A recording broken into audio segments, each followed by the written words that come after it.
జై హింద్, జై భారత్, జై Shriram friends. Welcome to Chitragupt. నేను మీ ఉదయ్ కిరణ్. ఈరోజు కొంతమంది అధికారంలోకి వచ్చి ఈరోజు ఫార్చునర్ కార్లలో తిరుగుతున్నారు అంటే, ఈరోజు అధికార మదాన్ని అనుభవిస్తున్నారు అంటే, ప్రతి ఒక్క ఎమ్మెల్యే, ఎంపీ, ముఖ్యమంత్రి కావచ్చు, ప్రధానమంత్రి కావచ్చు, ప్రతి ఒక్క రాజకీయ నాయకుని కింద ఈ మనిషి ఉంటాడు. ఓ కార్యకర్త, ఈ మనిషి ఉంటాడు. కానీ ఆ కార్యకర్తకు మనం ఏం చేస్తున్నామయ్యా అంటే జీరో. మనం ఈరోజు తీసుకున్నటువంటి స్పెషల్ ఎపిసోడ్ ఏంటి అంటే, ఓ కార్యకర్త, నీ భవిష్యత్తుకు దారి.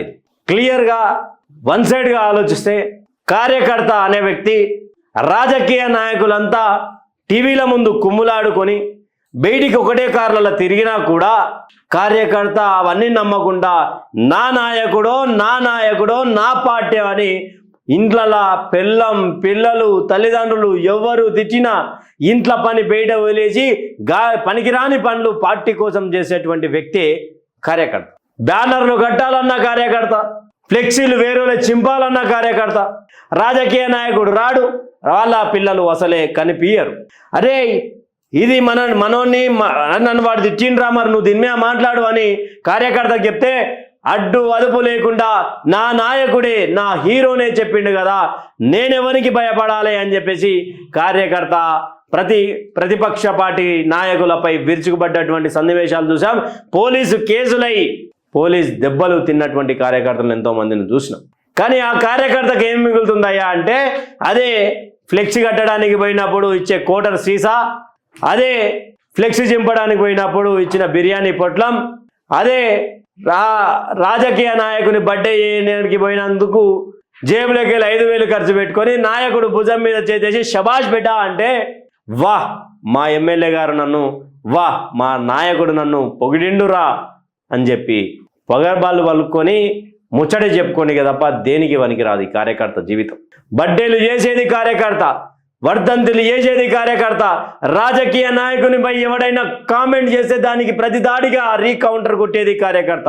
కానీ ప్రతిపక్షంలో ఉన్నప్పుడేమో వీడు నావాడు అని భుజం మీద చేసేసి నీకేం కావాలరా, మనం అధికారంలోకి వచ్చిన తర్వాత నీకంటూ మేము చేస్తా, నేనున్నా తమ్మి అని మాట్లాడినటువంటి రాజకీయ నాయకులంతా నిజంగా అధికారంలోకి వచ్చినాక కార్యకర్తను పట్టించుకుంటున్నారా అంటే జీరో. చాలా క్వశ్చన్ మార్క్ అయిపోయింది. వారి ఎంతసేపు ఉన్న పిల్లలు ఉండరు, తల్లిదండ్రులు ఉండరు, ఎవరు ఉండరు.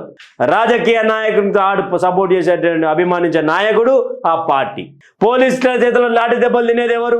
కార్యకర్తలు. రాజకీయ నాయకుని ఏ రోజన్నా పోలీస్ కొట్టంగా చూసిరా? లాఠీ చార్జ్ చేయంగా చూసారా?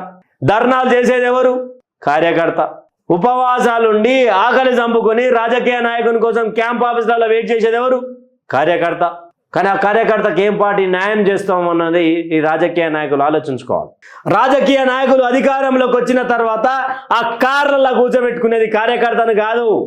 అప్పుడప్పుడు ఆర్భాటాలతోటి గతంలో వేరే పార్టీల బలంగా అధికార మదం అనుభవించినటువంటి ఆ నాయకుని తీసుకొచ్చి కార్లో కూర్చోబెట్టుకొని అన్నా నమస్తే అంటే, ఆ నమస్తే తమ్మి కూసో వస్తా అని చెప్పే పద్ధతి అధికారం వచ్చిన తర్వాత మారే పద్ధతి. కానీ కార్యకర్తకు అరే నాయన మా సార్ బిజీగా ఉండేమని పిచ్చోడు కదా, వీడు సిగ్గులేదు కదా వీనికి కార్యకర్త అనేటువంటి. నిజాలు తెలియకుండా ఎవరైనా ఇది తప్పు చేస్తున్నాడు రా నాయన అని మాట్లాడితే విమర్శించడానికే కొంతమంది బ్యాచ్ తయారవుతారు కదా. కానీ ఇంటికి పోతే తినడానికి తిండి ఉండదు కార్యకర్తకు. పిల్లం తిడుతుంటుంది, తల్లిదండ్రులు తిడుతుంటారు, దోస్తులంతా జాబులు చేసుకొని జేబులు నింపుకుంటే, ఉద్యోగం పైసలతో జేబులు నింపుకుంటే వీని జేబులున్న పైసలు అమ్ముడు పోతాయి, ఖర్చు అయిపోతాయి. నాయకుని ముందల రేయ్ నువ్వు ఇట్లా పలానా, అరే ఉదయ్ పలానా మండలంలో దీని కీరా అంటే వాడు అప్పు చేసి అయినా ఇస్తాడు, అప్పుల పాలై పొలం అమ్ముకుంటాడు. కానీ రాజకీయ నాయకుని పక్కన అధికారం వచ్చిన తర్వాత ఎంపీపీలు కార్యకర్తగాడు, జెడ్పీటీసీ కార్యకర్తగాడు, సర్పంచ్ కార్యకర్తగాడు, వార్డు నెంబరు కార్యకర్త కాడు. ఇంకేమవుతాడంటే బిచ్చగాని బతికవుతుంది కార్యకర్త. ఏ పార్టీ ఆ పార్టీ కాదు, అన్ని పార్టీలలో ఇదే దౌర్భాగ్యం. కేసులు మన మీద, అధికారం ఆ నాయకుల. మీరు ఒకసారి ఆలోచించుకోరి. సర్పంచ్ ఎన్నికలు రాబోతా ఉన్నాయి. కార్యకర్తలందరికీ నేను ఒకటి విన్నపం చేస్తా ఉన్నా. 10 సంవత్సరాల పాటు కాంగ్రెస్ పార్టీ కోసం పనిచేసినటువంటి కార్యకర్తలు ఉన్నారు, బీఆర్ఎస్ పార్టీ కోసం పనిచేసినటువంటి కార్యకర్తలు ఉన్నారు, భారతీయ జనతా పార్టీ కోసం పనిచేసినటువంటి కార్యకర్తలు ఉన్నారు. ఇంకా మిగతా పార్టీలు ఉన్నాయి, బీఎస్పీ కావచ్చు, వైసీపీ కావచ్చు, ఇక తెలంగాణలో ప్రభావం చూపించేటువంటి ఆ సిపిఐ కావచ్చు, సిపిఎం కావచ్చు, కొన్ని పార్టీలు ఉన్నాయి, టీడీపీ కావచ్చు. ఆ పార్టీలలో పనిచేసినటువంటి కార్యకర్తలకు ప్రధానంగా ఈ 3 పార్టీలు ఉన్నాయి చూసారా, ఈ 3 పార్టీలలో ఎంతమంది కట్టర్ కార్యకర్తలకు టికెట్లు ఇస్తున్నారో మీ కామెంట్ల రూపంలో చెప్పురి. కార్యకర్త జీవితం అగమ్య గోచరమా కాదా? అధికారం రాకముందు వాని జీవితం అదే పూరి గుడిసే, వచ్చిన తర్వాత వాని జీవితం నడిరోడు పాలే. జెండాలు మోసుడు, భుజాలు అరిగిపోయేంత వరకు. నేను ఈ మధ్య ఒక షాట్ చూసిన, భుజం మీద ఒక పార్టీ, ఆ పార్టీ పేరు ఎందుకు కానీ పార్టీ ఇట్లా పెట్టుకొని జెండా బరువు అయితే భుజం నుంచి ఇంకో భుజం మార్చుకుంటాం కానీ ఆ జెండా మాత్రం మారమని ఒక పెద్ద దాని వెనుక బ్యాక్గ్రౌండ్ మ్యూజిక్ ఆడు హల్చల్ చేసిండు. ఏమైంది?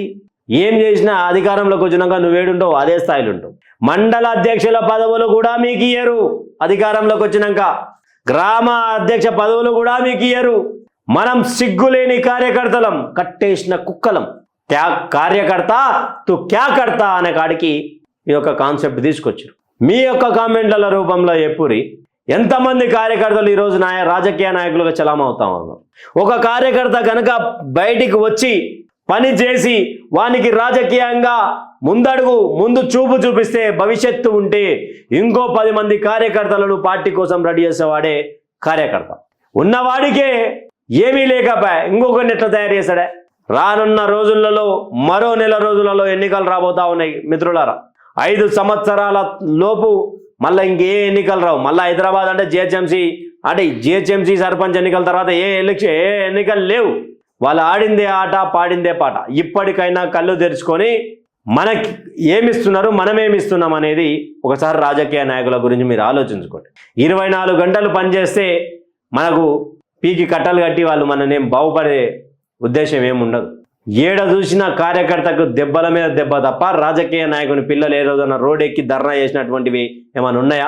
పార్టీల పరంగా కొట్లాడుకున్న రోజున ఎమ్మెల్యే గారి కుమారుడో, ఎంపీ గారి కుమారుడో, మినిస్టర్ గారి కుమారుడో ఆ గొడవలకు వచ్చి దెబ్బలు తిన్న రోజులు ఏమైనా ఉన్నాయా? అదే కార్యకర్త కొట్లాడాలి. కార్యకర్త మీద దెబ్బ పడితే ఆయన కొడుకో, అల్లుడో, బొమ్మడో ఎవడో వచ్చి కొట్లాడాలి. ఏ రోజన్న కార్యకర్త కోసం నా కార్యకర్తను ఎట్లా కొడతావు భయను అని రోడ్డు మీదకి ఎక్కి రాజకీయ నాయకుడు ఇంకో రాజకీయ నాయకుడిని కొట్టినటువంటి సన్నివేశాలు ఏమైనా ఉన్నాయా? సందర్భాలు ఏమైనా కనిపించినాయి? ఇప్పటికైనా యువత మారండి. అయితే నాయకులం అవుదాం, కానీ కార్యకర్తలుగా మిగిలిపోకుండా చూసుకుందాం. మన భవిష్యత్తుని మనమే నిర్మించుకుందాం.